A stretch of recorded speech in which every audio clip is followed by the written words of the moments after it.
Então, meu amigo, então veja, nós vimos aí que o Banco Central, ele que fiscaliza as entidades do sistema financeiro. Afinal de contas, ele autoriza, ele estrutura cargos de direção e administração e assim por diante, né? Bom, autoriza o funcionamento estabelecendo a dinâmica operacional de todas as instituições financeiras. Então, na realidade, as instituições financeiras, né, quando operam com produtos bancários, por exemplo, né, opera com CDB, RDB, opera com título de capitalização, opera com seguro, elas cumprem normas, as operações são realizadas de acordo com normas do Banco Central. Então, no Banco Central tem departamentos e equipes só especializadas em normatizar o funcionamento dessas operações, como também tem auditores especializados para fiscalizar essas operações, né? Naturalmente, quando eu falei para você de mercado de câmbio, eu falei para você que no Brasil nós operamos com câmbio livre, mas aquele câmbio livre conhecido como câmbio sujo, não é porque o Banco Central interfere, isso foi questão de concurso público, interfere comprando e vendendo moeda estrangeira, porque desta forma ele faz o quê? Ele estabiliza o mercado, né, o mercado de câmbio e, logicamente, ele tem um controle sobre o fluxo de moeda estrangeira que está entrando e saindo do país. Aliás, é dessas compras que o Banco Central formou a grande poupança de dólares e euros que o Brasil tem, que é conhecida como reservas internacionais e que dão credibilidade para o país perante o mundo. Agora, não é? Resumindo, o Banco Central, não é, como os próprios textos elaborados, né, por técnicos especialistas do Banco Central, ele é o quê? Ele tem essas 5 grandes funções, né? Ele acaba acumulando. Ele é o banco dos bancos porque ele realiza o quê? Operações de crédito e redesconto para os bancos para socorrendo. Né? Ele é o gestor do sistema financeiro porque nós vimos que é ele que autoriza o funcionamento das entidades do sistema financeiro nacional. É ele também que vai, não é, estruturar os cargos da administração dentro das entidades do sistema financeiro e ele ainda vai regular as operações do sistema financeiro nacional. Ele é o principal executor da política monetária, nós vimos que é ele que emite moeda por determinação do Conselho Monetário Nacional. E é ele que vai fazer o recebimento compulsório. Só falta falar, quando eu falar de Copom, que ele também vai ter impacto na política monetária por meio da taxa da Selic Meta, não é? Ele também é o banco emissor porque ele que emite moeda para o sistema financeiro poder operar. E por último, ele é o banqueiro do governo. Como ele é o banqueiro do governo, Marco Antônio? Ele é banqueiro do governo, meu amigo, minha amiga, por quê? Primeiro porque a dívida pública da União está onde? Está dentro do Banco Central. Então, quando nós falamos dívida pública da União, a dívida pública da União, na verdade, ela é formada por 2 dívidas. Uma que é formada por contratos de longo prazo e outra pela dívida mobiliária. Dívida mobiliária é a dívida que surge da emissão de títulos do Tesouro Nacional. Então, esses títulos do Tesouro Nacional, não é, da dívida mobiliária, eles que ficam dentro de um sistema do Banco Central chamado Sistema Especial de Liquidação e Custódia. Não é? Dê uma olhada nesse slide que eu fiz especialmente para você. Não é? Então, é ele que vai fazer o quê? Ele vai cuidar da dívida pública da União. Outra coisa, você tem conta corrente? A União também tem. A União tem uma conta corrente. A conta corrente da União chama-se Conta Única do Tesouro Nacional. É uma exigência do Decreto 93.872, que você não precisa guardar, porque não cai na nossa prova. Mas tem que lembrar que esta Conta Única do Tesouro é onde está todos os recursos correntes do governo federal. Pagou imposto de renda, vai parar na Conta Única do Tesouro Nacional. A empresa recolheu o IPI, vai parar na Conta Única do Tesouro Nacional. Recolheu o imposto de importação, vai parar na Conta Única do Tesouro Nacional. Onde está essa Conta Única do Tesouro Nacional? No Banco Central. Então, por isso que se fala que o Banco Central é o quê? É o banqueiro do governo, tá ok? Então, estão aí as 5 grandes, né, classificações para o Banco Central. Banco dos bancos, gestor do Sistema Financeiro Nacional, executor da política monetária, não é? E final banco emissor e o banqueiro do governo, tudo bem? Vamos avançar para algumas questões aí, né? Vamos ver a nossa primeira questão. 1. O Sistema Financeiro Nacional tem na sua composição como entidade supervisora. O que supervisor faz, filho, na empresa? Supervisor fiscaliza, não é isso? Então, qual a entidade supervisora? Caixa Econômica Federal? Não, Caixa Econômica Federal é uma entidade intermediadora, capta recursos de um lado e oferece do outro. Não é Banco Central? Naturalmente. Banco da Amazônia? Não. Banco da Amazônia é uma sociedade de economia mista, não é que foi criado no estado do Amazonas para promover o desenvolvimento daquele estado. Na realidade, o Banco da Amazônia é a evolução de um banco norte-americano que foi vendido aos brasileiros, né? Um banco que os americanos implantaram durante a Segunda Guerra. Banco do Nordeste brasileiro, né? O BNB, né? Não. Também há outra sociedade de economia mista que opera no Nordeste. Banco do Brasil? Não. Uma das sociedades de economia mista mais importantes desse país. Então, logicamente, né, tenho 4 entidades intermediadoras que pegam recursos de um lado e oferecem do outro, e eu tenho apenas uma supervisora que você já sabe qual é. O Banco Central do Brasil. Então está aí, não é? O órgão, a entidade central do sistema financeiro nacional. 2. Não se refere a uma competência do Banco Central. Portanto, ele quer aquela que não é competência do Banco Central. Ele quer uma que nós não vimos. Nós vimos as competências do Banco Central. Então vamos ver uma que nós não vimos, não é? Exercer a fiscalização das instituições financeiras. B. Executar serviços do meio circulante. C. Emitir moeda papel e moeda metálica. D. Receber recolhimentos compulsórios. E. Fixar as diretrizes e normas da política cambial. Exercer fiscalização das instituições financeiras, isso você jamais vai errar, porque você lembra que eu falei, se ele autoriza a funcionar, é ele que fiscaliza. Executar o serviço meio circulante, trocar a moeda velha, não é? Tem dinheiro velho por moeda nova, papel moeda novo, não é? Emitir papel moeda e moeda metálica, é o Banco Central que é o emissor. A Casa da Moeda eu falei para você, apenas uma gráfica. Receber recolhimentos compulsórios, isso o Banco Central controla dessa forma, não é? Por ordem do Conselho Monetário Nacional, os recursos que estão nos bancos. Fixar diretrizes, a linha da política cambial, não é? Falou política, meu amigo, minha amiga, não é Banco Central, é o Conselho Monetário Nacional. Então está aí, o Conselho Monetário Nacional que vai elaborar as linhas, falou diretrizes, política cambial, né? Guarde essas duas palavras, diretrizes, política cambial, creditícia, monetária e capitais é Conselho Monetário Nacional, tá certo? Tá ok? E vou falar um pouquinho sobre o Copom, não é? Tá certo? Vai lá depois, pega um copom de água e não esquece do Copom, Comitê de Política Monetária. Comitê de Política Monetária é o quê? Comitê, peraí, comitê, toda vez que eu tenho comitê, eu tenho só uma pessoa? Não. Olha a foto aí, não é? Você tem o quê? Tem um órgão colegiado. Então, o Copom, Comitê de Política Monetária, é um órgão colegiado do Banco Central. Não é? Eu deixei para falar aqui.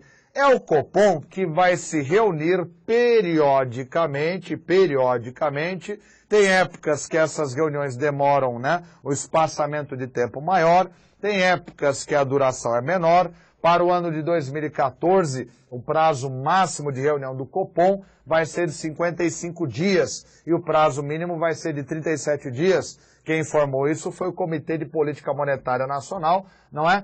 Por meio de ata de sua reunião. Ata é o documento que é elaborado durante uma reunião e que vai registrar as decisões daquela reunião.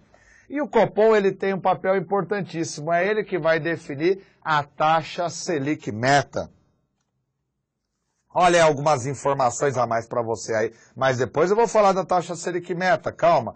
O Comitê de Política Monetária é um órgão criado pelo Banco Central em 20 de junho de 1996. Por meio da circular 2698, e tem como objetivo estabelecer diretrizes de política monetária e definir a taxa básica de juros, não é? Se definir política monetária tem mais relação com a taxa de juros do que orientações do Conselho Monetário Nacional. Agora, ainda tem por competência específica manipular a liquidez econômica por meio de instrumentos de política monetária, não é? O Copom foi, bom, isso aqui nós já vimos, passando aqui. A criação do Copom, né? Qual era a ideia da criação de um órgão do Banco Central? Antes da existência, não é, do Comitê de Política Monetária, o Copom, a definição da taxa Selic meta era feita pelos técnicos do Banco Central sem muita explicação para a sociedade. Banco Central, seguindo a tendência dos grandes bancos centrais do mundo, como o Banco Central da Alemanha, que está em Frankfurt, o Banco Central norte-americano de Washington e o Banco da Inglaterra, que é o Banco Central inglês, não é? Adotou também a criação de um órgão que oferecesse transparência sobre a decisão da taxa de juros da economia. Então, quer dizer, de tempos em tempos, a sociedade sabe, não é? Os jornais têm o cronograma de trabalho do Copom, eles se reúnem, não é? Os diretores e o presidente do Banco Central. Nós agora tivemos uma reforma do Copom, voltamos a ter 8 diretorias e um presidente, portanto agora nós temos 9 membros no Comitê de Política Monetária e eles, não é, debatem sobre coisas como inflação, desemprego, expansão do crédito e é com base nessas considerações que eles vão definir qual deve ser a taxa Selic, não é, para a economia. Agora veja, por que 8 diretores e o presidente do Banco Central? Presidente do Banco Central, naturalmente, porque ele tem um voto de qualidade, aquele voto que vai desempatar se tiver 4-4. Agora, os outros 8 diretores, cada diretor é diretor de um departamento do Banco Central.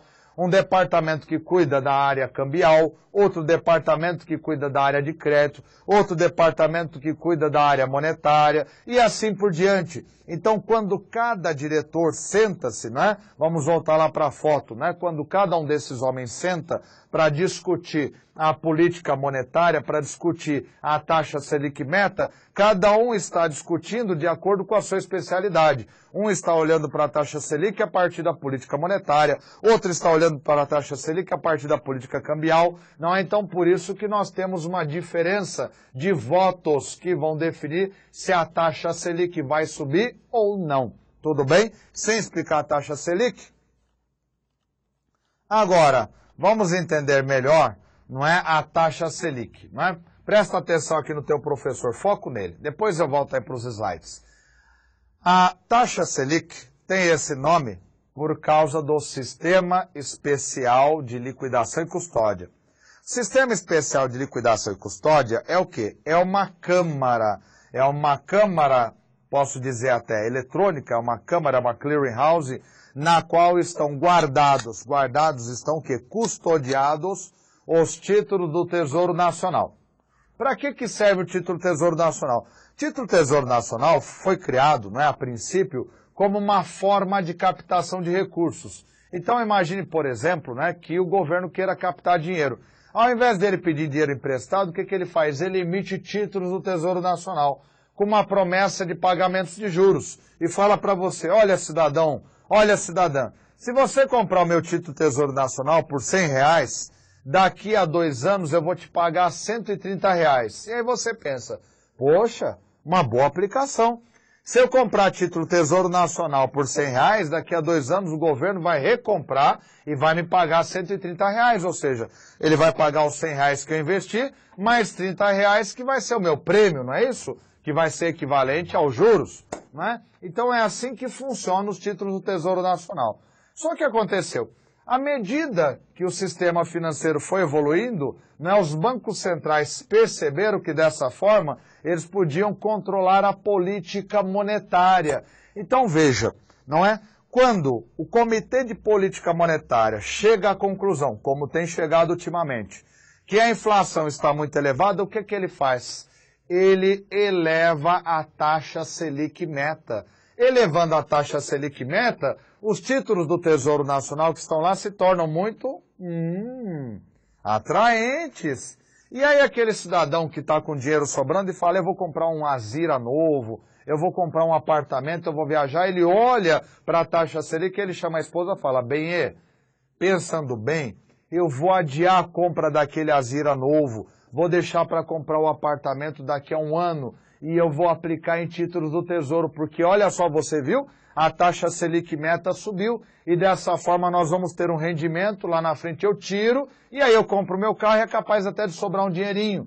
Então, quando ele comprou, não é o título do Tesouro Nacional, o que o Banco Central fez?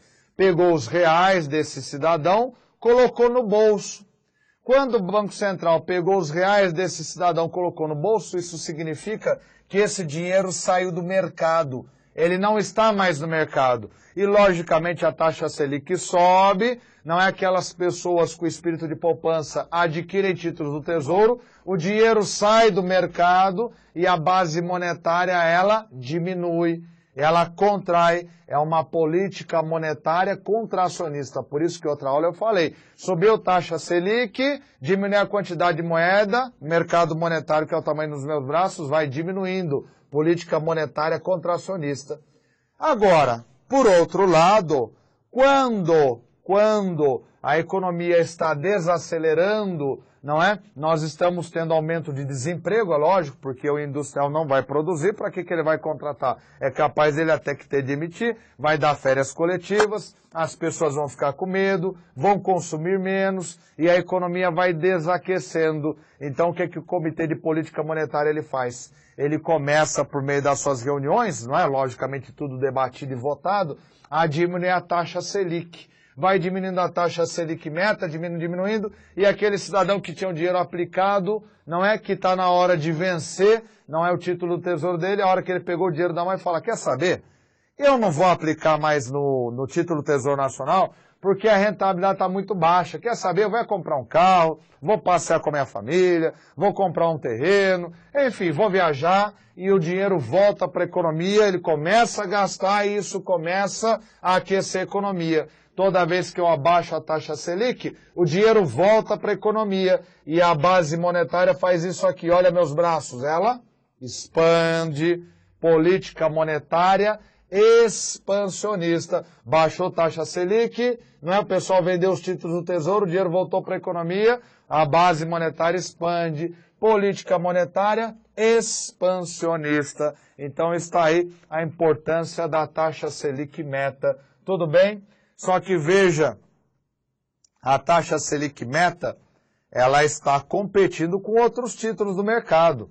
Então, quando ela sobe, outros títulos também sobem, como é o caso do CDI. Então, a taxa Selic meta, ela tem um impacto em todas as taxas de juros do mercado. Subiu taxa Selic, vai subir CDI, vai subir tudo. Desceu taxa Selic, meu amigo, o que acontece com as outras taxas também vão diminuindo, porque ninguém quer pagar muito, não é isso? Não é? Vão diminuindo. Então ela acaba tendo impacto em toda a taxa de juros do mercado, tudo bem? Vamos dar uma lida com o texto? Produtor, joga o texto para mim, por favor. Olha aí. A criação do comitê buscou proporcionar maior transparência e ritual adequado ao processo decisório, a exemplo do que já era adotado pelo Federal Open Market Committee, do Banco Central dos Estados Unidos e pelo Central Bank Council do Banco Central da Alemanha. Veja, são os cupons deles, não é? Em 1998, o Banco da Inglaterra também instituiu o Monetary Policy Committee, assim como o Banco Central Europeu, desde a criação da moeda única em janeiro de 1999. E o que nós fizemos aqui no Brasil, não é? Nós simplesmente, olha aí, 3 anos antes do Comitê Europeu, nós criamos o Copom. Atualmente, uma vasta gama de autoridades monetárias em todo o mundo adota a prática semelhante, facilitando o processo decisório, a transparência e a comunicação com o público em geral. Então, o que acontece, não é? Essa política, não é, de se estruturar esses comitês de políticas monetárias no mundo inteiro, ajudaram a dar transparência para a política monetária. Joga o professor produtor, pode jogar. Deram transparência para as políticas monetárias e, dessa forma, as empresas, investidores acompanham as decisões desses comitês. E isso ajuda a dar maior credibilidade, maior confiabilidade para o sistema financeiro nacional. Essa é a ideia do Comitê de Política Monetária. Tá ok? Né? Vamos voltar lá para o slide, produtor, joga lá. Formalmente, os objetivos do Copom são implementar a política monetária, definir a taxa Selic e seu eventual viés e analisar o chamado relatório de inflação, que logicamente é diante deste relatório de inflação que o Copom vai definir se a taxa Selic deve subir ou deve diminuir. Meu amigo, minha amiga, é fácil. Se a taxa Selic subiu, é porque a inflação está alta. Se a taxa Selic desceu, é porque a inflação está arrefecendo, ela está diminuindo. Olha só. A taxa de juros, joga lá o slide, produtor, por favor. A taxa de juros fixada na reunião do Copom é a meta para a taxa Selic, taxa média dos financiamentos diários, com lastro em títulos federais apurados no Sistema Especial de Liquidação e Custódia, a qual vigora por todo o período entre reuniões ordinárias do comitê.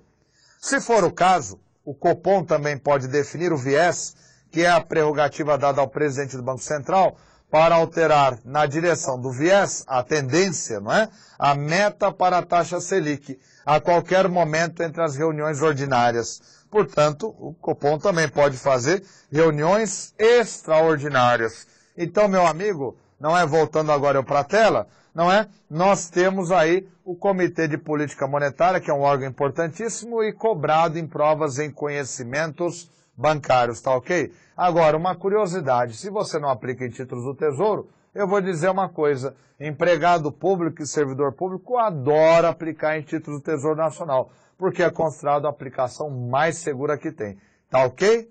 Então vamos lá agora ver questões, olha aí, primeira.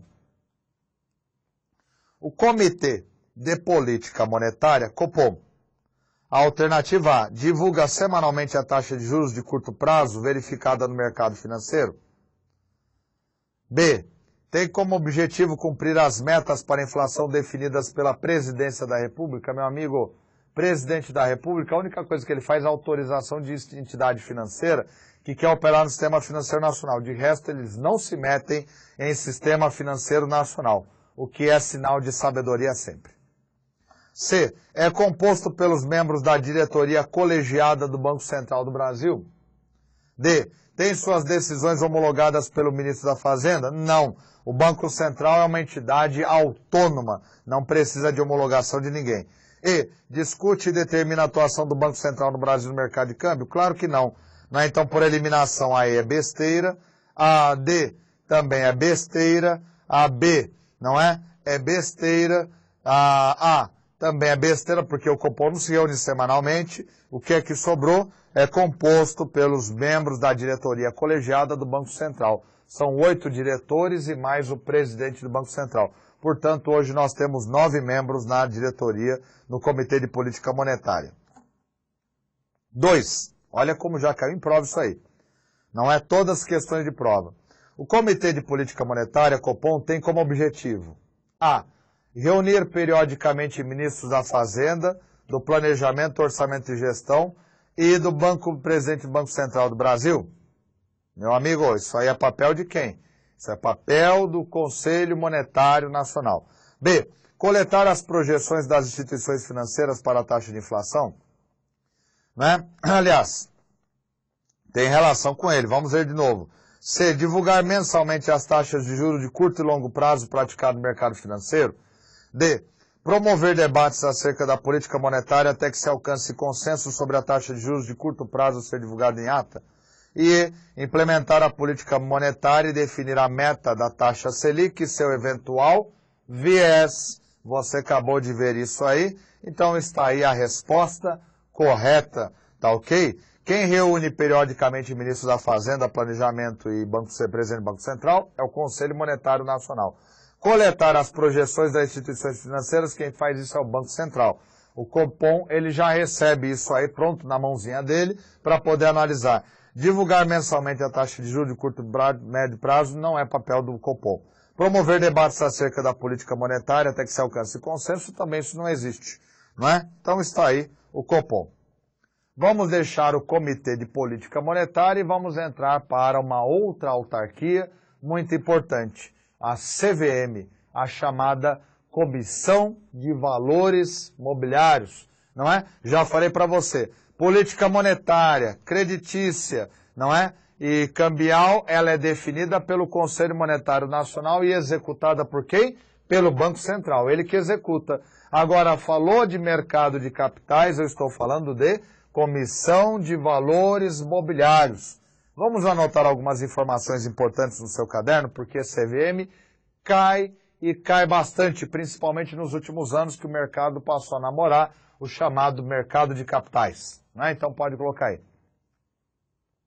A CVM é uma autarquia,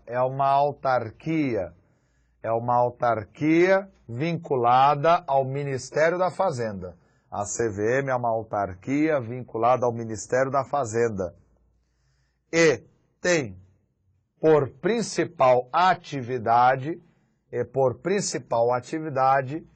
fiscalizar o mercado de títulos e valores mobiliários. Fiscalizar o mercado de títulos e valores mobiliários. Grifa, mercado de títulos e valores mobiliários. Abra parênteses e coloque outro nome para ele. Mercado de capitais. Meu amigo, minha amiga, se você lembrou que mercado de títulos e valores mobiliários é mercado de capitais, você já guardou a CVM, não é? A Comissão de Valores Mobiliários. E eu vou te dar mais uma dica. Você vai pular uma linha, vai abrir aspas e vai colocar qual é o apelido que o mercado deu para a CVM. Pode colocar aí, não é? Abre aspas e escreva, por favor. A CVM é conhecida como o xerife do mercado de capitais. Fecha aspas. O xerife do mercado de capitais, isso mesmo, meu amigo. Qualquer entidade que trabalha, que opera no mercado de capitais, ela é fiscalizada pela Comissão de Valores Mobiliários. Qualquer agente, pessoa física, para poder atuar neste mercado, tem que ter o quê? Autorização e registro na Comissão de Valores Mobiliários. O lançamento de uma operação, por exemplo, né, uma subscrição, uma oferta pública de ações, tem que ser registrada na Comissão de Valores Mobiliários. Por que se criou a CVM? Nós tivemos uma lei chamada, um decreto na idade de número, né? Uma lei na época, decreto-lei 4728. Não é? E esse 4728, ele estruturou o mercado de capitais. Só que o pessoal não esperava que o mercado de capitais tivesse uma crise tão grande. Não estou falando da crise de 2008, eu estou falando da crise de 1971. Então o Brasil passou por uma crise violenta em 1971, seria o equivalente ao Ibovespa, que é o índice da Bolsa de Valores de São Paulo, subir de uma hora de 20 mil pontos para 70, 80 mil pontos, e logo em seguida ele desabou para 20 mil pontos.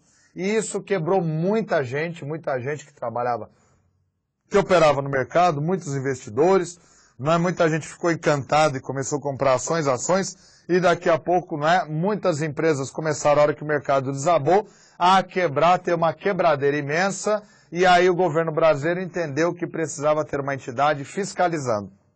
Mandou os nossos meninos e meninas para Washington, aliás, para Washington, depois para Nova York, e eles foram trabalhar um pouco, aprender como é que funcionava a chamada SEC. A SEC é a Security Exchange Commission, é a CVM norte-americana. Voltaram para cá e estruturaram a Comissão de Valores Mobiliários. Então vamos ver agora as competências desta autarquia. Olha lá, ela é uma entidade normativa, e fiscalizadora, viu? Ela ao mesmo tempo normatiza e fiscaliza. Aliás, as instruções normativas da CVM são muito famosas no mercado de capitais. É uma entidade normativa do Sistema Financeiro Nacional voltada especificamente para o desenvolvimento, a disciplina e a fiscalização do mercado de valores mobiliários. Eu falei agora há pouco que é o xerife do mercado de capitais. Então, se ela é o xerife do mercado de capitais, ela é quem tem que fiscalizar. Este mercado é representado por quê? Falei lá na primeira aula, vou falar novamente, mercado de capitais é o mercado onde são negociadas ações, opções, contratos futuros, contratos a termo, são negociados mini índices da Bolsa, da Ibovespa, então uma série de papéis, commercial papers, são negociados no mercado de capitais. E, logicamente, todos esses papéis, eles envolvem duas coisas. Uma promessa generosa de lucros e um altíssimo risco. Então, por isso que tem que ter uma comissão de valores mobiliárias fiscalizando e normatizando o mercado de capitais. A CVM é uma entidade autárquica, autônoma, descentralizada, mas vinculada ao governo, já falei. Tem como objetivo fortalecer o mercado de ações. Vamos ver as competências da CVM, quais são seus objetivos, mas isso nós vamos ver no próximo bloco.